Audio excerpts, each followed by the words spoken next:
ottaa valokuvia ja videoida normaalista poiketen. Ja aloitetaan.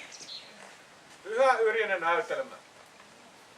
Pyhä Yrjänä syntyi Kappadokiassa Herran vuonna 303.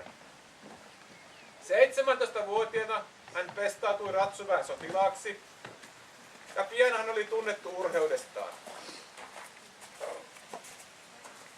Kerran hän tuli Selem-nimiseen kaupunkiin, jonka lähettyvillä eli ja asutti lohikäärme. Lohikäärme oli valtavan kokoinen panssarisuomuinen olento. Se oli pakottanut kaupungin väen uhraamaan joka päivä yhden kaupunkilaisen itselleen syötäväksi. Jollei näin tapahtuisi, se oli uhan polttaa koko kaupungin kuolettavalla henkäyksellään. Kaupunkilaiset arvoivat uhrattavan joka päivä. Kaupungin kellot olivat yhden 12.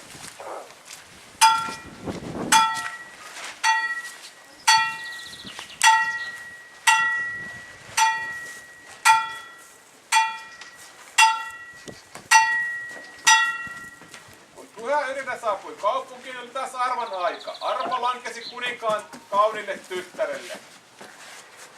Koko kaupunki oli surun vallassa, koska kaikki pitivät prinsessasta. Pyhä Yrjänä päätti, että prinsessa oli pelastettava keinolla millä hyvänsä. Jotain oli tehtävä. Pyhä Yrjänä suuntasi kohti hengenvaarallisen pedon luolaa. Sieltä tuli ulos mätä haju ja kaikkialla oli vanhoja luita. Paikka oli selkäpintä karmiva. Harva oli onnistunut pääsemään lähellekään lohikäärmeen pesää ja vielä harvempi koskaan palannut kertomaan siitä. Heikompihermoiset kuolivat pelkästä kauhusta.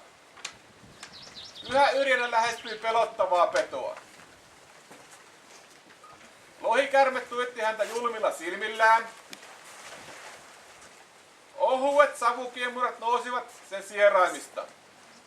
Yhtäkkiä se hyökkäsi. Peto syöksyi tappamaan häiritsijän, mutta Pyhä Yrjänän urheus oli uskomaton. Lohikäärme hyökkäsi uudelleen ja uudelleen. Yhä uudelleen Pyhä Yrjänän kirkas keihäänkärki välähti ilmassa, kunnes kaamea ylisellä karjaisu väritytti kaupungintaloja. Lohikäärme oli päästänyt viimeisen äänensä. Viimeisen makasi maassa kuolleena. Pyhä Yrjänä oli juuri sellainen kuin partiolaisen tulisi olla. Vaikka häntä uhkasi valtava vaara tai vaikeus, hän ei rynnännyt pakoon häntä koipien välissä.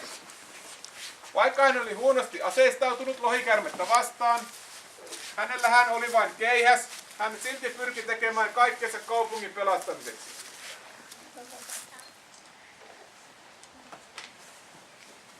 Näin urhea oli Pyhä Yrjänä.